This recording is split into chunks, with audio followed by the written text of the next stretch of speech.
क्या वास्तव में यह जगत सत्य है, या यह सब हमारी भ्रम, हमारी एक काल्पनिक यूटोपियन धारणा है? ये प्रश्न पढ़कर शायद कई लोग इसे अवास्तविक या पागलों का प्रलाप मानेंगे। वहीं कुछ लोग सोचेंगे कि ऐसा हो ही नहीं सकता। हम तो हर दिन अपने चारों ओर की प्रकृति को वास्तव में देखते हैं और इसके साथ अपने पर्यावरण के अंतर्गत वस्तु जगत की पारस्परिक क्रियाओं को भी देखते हैं। तो फिर ऐसे अजीब सवाल का अर्थ क्या है? वास्तव में इस सवाल के संदर्भ में हर किसी का स्वीकार्य कोई स्पष्ट गणितीय उत्तर नहीं है, लेकिन यह सवाल हमें बहुत सोचने पर मजबूर करता है ना? उपर्युक्त बातें कहने का कारण यह है कि आज हम 1 दशक से ज्यादा पुरानी एक दार्शनिक और वैज्ञानिक सिद्धांत सिमुलेशन हाइपोथेसिस पर चर्चा करेंगे। यह सिमुलेशन हाइपोथेसिस क्या है?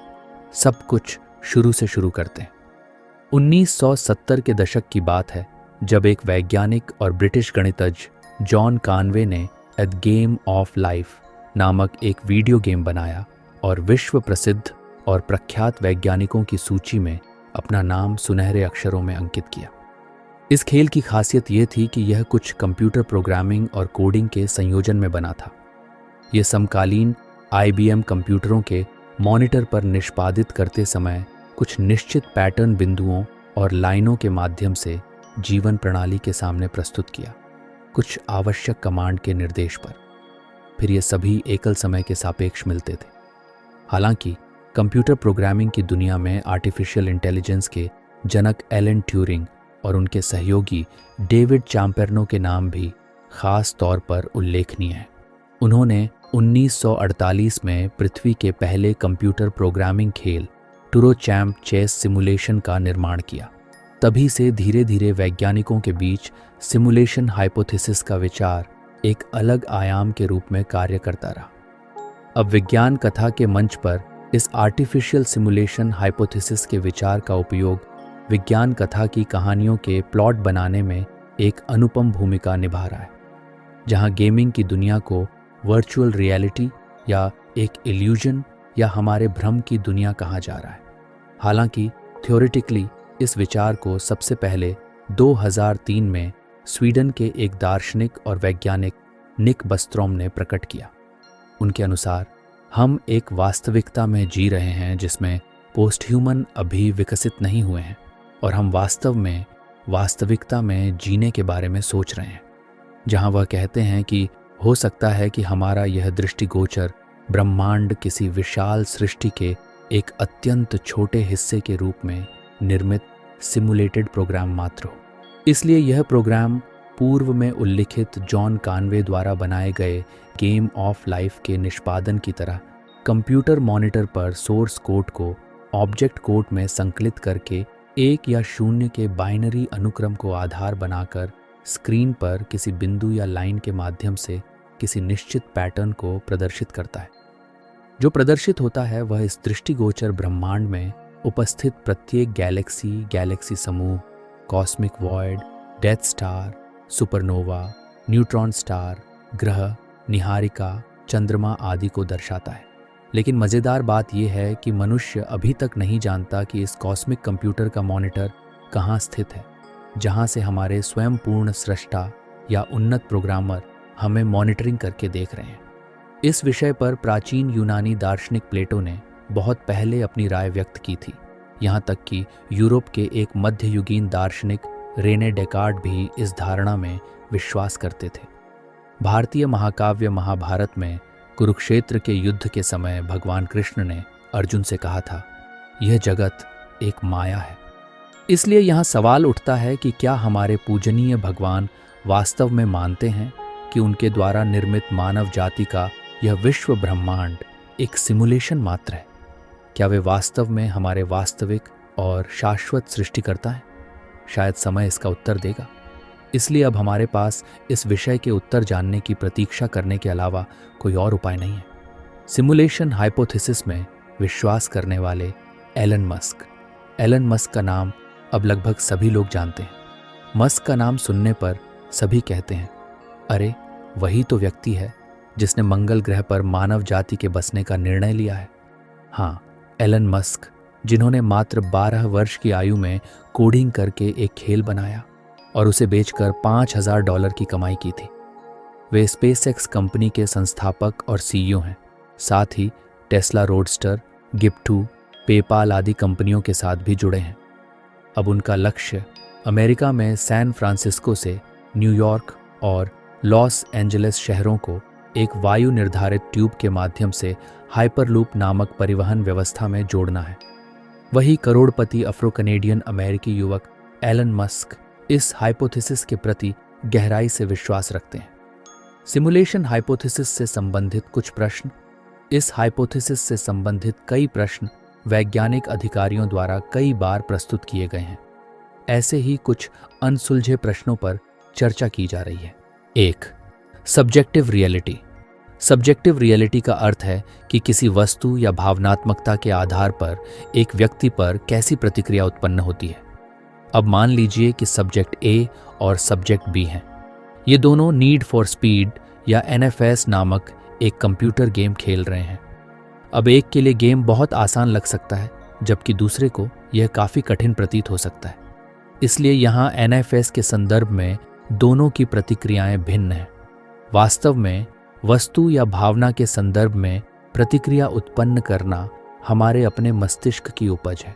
हम जो अनुभव करते हैं या हमारी 5 इंद्रियां जो देखती हैं, वे सीधा हमारे मस्तिष्क में सिग्नल भेजती हैं। हमारा यह मस्तिष्क करोड़ों न्यूरॉनों से बना है। ये न्यूरॉन सक्रियता से ब्रेन से एक काउंटर एक्शन हमारी इंद्रियों में भेजते हैं। तब हम उक्त वस्तु या भावना के संदर्भ में प्रतिक्रिया व्यक्त करते हैं। इसलिए अब सवाल उठता है कि हमारा ब्रेन तो हमारे शारीरिक कंप्यूटर का CPU है। सभी शरीर तो एक समान तत्वों से बने हैं, लेकिन वस्तु या भावना के संदर्भ में प्रतिक्रियाएं व्यक्त करने में क्यों सभी एक जैसा विचार व्यक्त नहीं कर पाते? उक्त सिद्धांत के अनुसार इस तरह ही शायद एक ही ब्रह्मांड में सापेक्षता का निर्माण किया गया है। उदाहरण के तौर पर यह सोचने योग्य है कि जब कोई व्यक्ति किसी गेम को खेल रहा है तो वह केवल उस गेम के एक निश्चित हिस्से को ही देखता है। लेकिन क्या इससे यह निष्कर्ष निकलता है कि बाकी गेम का हिस्सा मौजूद नहीं है? निश्चित रूप से वह मौजूद है, लेकिन हम एक समय में उस वस्तु या भावना के बारे में बहुदृष्टिकोण प्रकट करने का प्रयास नहीं कर रहे हैं। इस प्रकार यह प्रश्न क्वांटम मैकेनिक्स के डुअल पोजीशन की अवधारणा को नए सिरे से स्फूर्ति देता है। 2. Anthropic paradox. इस धारणा का मूल विचार यह है कि इस ब्रह्मांड में सब कुछ एक निश्चित पैटर्न के अनुसार सुंदर तरीके से व्यवस्थित है, जिसे पूर्ण मानक कहा जाता है। उदाहरण स्वरूप पृथ्वी का उल्लेख किया जा सकता है। पृथ्वी का स्थान सौर मंडल में ऐसे एक मॉडरेट स्थान पर है जहां सूर्य की गर्मी न तो बहुत अधिक है और न ही बहुत अधिक ठंडक। ये जीवन के लिए उपयुक्त है। क्या यह सिर्फ किसी संयोग या कोई चमत्कार है? कैसे सृष्टि ऐसी हुई? ऐसा ना हो सकता था। इसलिए इस संदर्भ में कहा जा सकता है कि सिमुलेशन बिल्कुल परफेक्ट है। हालांकि आज 21वीं सदी की मानव सभ्यता भी प्रोग्रामिंग कर वर्चुअलिटी या आर्टिफिशियल गेमिंग वर्ल्ड बनाना संभव करती है, लेकिन हम उस कृत्रिम जगत के पात्रों में अभी तक हमारी तरह भावनात्मक विशेषताएं इनपुट नहीं कर सके। शायद इस बात में हमारे सृष्टा वास्तव में बहुत महान है। 3. Visible floss. कभी भी कोई सिमुलेशन पूरी तरह से 100% परफेक्ट नहीं होती। इसमें कुछ न कुछ खामियां होना आवश्यक है। विजिबल फ्लॉस इस धारणा को समर्थन देता है। जैसे हम अपनी बनाई हुई सिमुलेशन को कभी भी पूरी तरह से निश्चित रूप से नहीं बना सकते, ठीक वैसे ही महानुभाव ईश्वर द्वारा बनाई गई इस चारों ओर की दृष्टिगोचर ब्रह्मांड में भी कुछ खामियां होनी चाहिए। ये खामियों के कुछ उदाहरण कभी कभी हमारे समक्ष आते हैं, जिन्हें हम अतिलौकिक या अलौकिक रूप में परिभाषित करते हैं। इस मामले में डेजा वू का उदाहरण बखूबी मान्य है। डेजा वू एक फ्रेंच शब्द है जिसका अर्थ है कि हम अपने भविष्य में क्या होगा इसका पूर्वानुमान अपने अतीत में किसी न किसी समय अपने सपनों में देखते हैं। बाद में जब ये हमारे सामने घटते हैं तो यह लगता है ये तो मेरे सपने में कैसे सच हो गए। डेजा वू पृथ्वी पर लगभग लाखों लोग अनुभव करते हैं, लेकिन इसके रहस्य को अभी तक उजागर नहीं किया जा सका है। ठीक वैसे ही इस प्रश्न का भी कोई उत्तर नहीं है कि हम क्यों सपने देखते हैं। सच में इस सृष्टि को समझने का तरीका हम अब तक नहीं पकड़ सके हैं। शायद भविष्य में कभी हम पा सकें। चौथा प्रोग्राम का डिलेशन। इस धारणा का मूल तत्व आध्यात्मिक है। असल में हम कभी इस सृष्टि को समझने के प्रयास में नहीं हैं। हम इस भौतिक जगत के चारों ओर के मायाजाल से खुद को कभी अलग नहीं कर सकते। नाम, यश, ख्याति, संपत्ति, इनसे परे जाकर हम कभी खुद को जानना नहीं चाहते, न ही हम खुद को इस तरह से कल्पना करते हैं। इसलिए यह जगत हमारे लिए सत्य की तरह लगता है, जबकि यह वास्तव में एक भ्रम या हमारी भ्रांति है। जो महान पुरुष इस जगत की सतही वास्तविकता के पीछे की गहरी सत्यता को समझ सकते हैं, वे भगवान गौतम बुद्ध या महावीर जैन की तरह जीवन के एक विशाल अंश का समय आध्यात्मिक साधना में व्यतीत करते हैं, जिससे वे बुद्ध बन जाते हैं और देखते देखते एक निश्चित समय बाद आध्यात्मिक साधना के माध्यम से वे इस मिथ्या जगत से खुद को डिलीट कर देते हैं। इसलिए कोई एक प्रोग्राम इस आभासी जगत से डिलीट हो जाता है। 5. क्या भगवान कोई प्रोग्रामर है? इस प्रश्न का कोई साधारण उत्तर नहीं है। मनुष्य सदियों से इस प्रश्न का उत्तर खोज रहा है, लेकिन आज तक इसका उत्तर नहीं मिला। हम जानते हैं कि हम उसकी महान सृष्टि हैं, लेकिन हमें नहीं पता कि हमारा सृष्टिकर्ता कौन है। इसलिए दुनिया के विभिन्न धर्मों के लोग अपने अपने धर्म ग्रंथों में उस आदिम शक्ति को अलग अलग नामों से पुकारते हैं। चूंकि यह संसार बहुधा विविध और अनेक विशेषताओं वाला है, इसलिए ऐसा करना सापेक्षता की एक गहरी विशेषता है। हिंदू धर्म में भगवान, कुरान शरीफ में अल्लाह, बाइबल में गॉड, ग्रीक पौराणिक कथाओं में जस, रोमन पौराणिक कथाओं में जुपिटर और नॉर्स पौराणिक कथाओं में ओडिन, ये सभी किसी परिष्कृत प्रोग्रामर हो सकते हैं। ये एक ऐसा प्रश्न है जिसका उत्तर अभी तक नहीं मिला। 6. समांतर ब्रह्मांड। वर्तमान के क्लासिकल भौतिकी समांतर ब्रह्मांड की धारणा को नहीं मानते, लेकिन दूसरी ओर क्वांटम मैकेनिक्स और आधुनिक स्ट्रिंग थ्योरी कई ब्रह्मांडों के अस्तित्व के संबंध में तर्क प्रस्तुत करती हैं। सामान्यतः स्ट्रिंग थ्योरी के अनुसार कहा जाता है कि हमारा यह ब्रह्मांड एक हाइपर डायमेंशनल प्रोग्राम है। इस ब्रह्मांड में लगभग 36 आयाम या डायमेंशंस मौजूद हैं, लेकिन हम अभी तक अपनी 3 आयामी लंबाई, चौड़ाई और ऊंचाई की दुनिया के बीच सीमित हैं। इसलिए हम अभी उन सभी आयामों और उन आयामों में मौजूद जीवन की कहानियों को नहीं जान सकते। यदि हम किसी तरह अपनी तकनीक को उन्नत तकनीक में बदलकर भविष्य में अत्यधिक सूक्ष्म क्वांटम जगत में प्रवेश कर सकते हैं, तो हम इस सृष्टि का एक सुंदर रूप देख पाएंगे। प्रत्येक पदार्थ के भीतर के अणु परमाणु की संरचना, मानव शरीर की प्रत्येक कोशिका के भीतर मौजूद गोल्गी वस्तु, लाइसोजोम, मिटोकॉन्ड्रिया आदि की आंतरिक संरचना और यहाँ तक कि रक्त में मौजूद प्रत्येक खनिज के सूक्ष्म कण, ये सब इस बात का प्रमाण है कि प्रत्येक व्यक्ति एक संपूर्ण ब्रह्मांड है। हालांकि ये केवल एक अलग रियल्म या इस ब्रह्मांड में मौजूद एक छोटी दुनिया के बारे में है। इसके अलावा और भी कई ब्रह्मांड हैं। हम तो केवल इस विशाल सृष्टि का एक अंश हैं।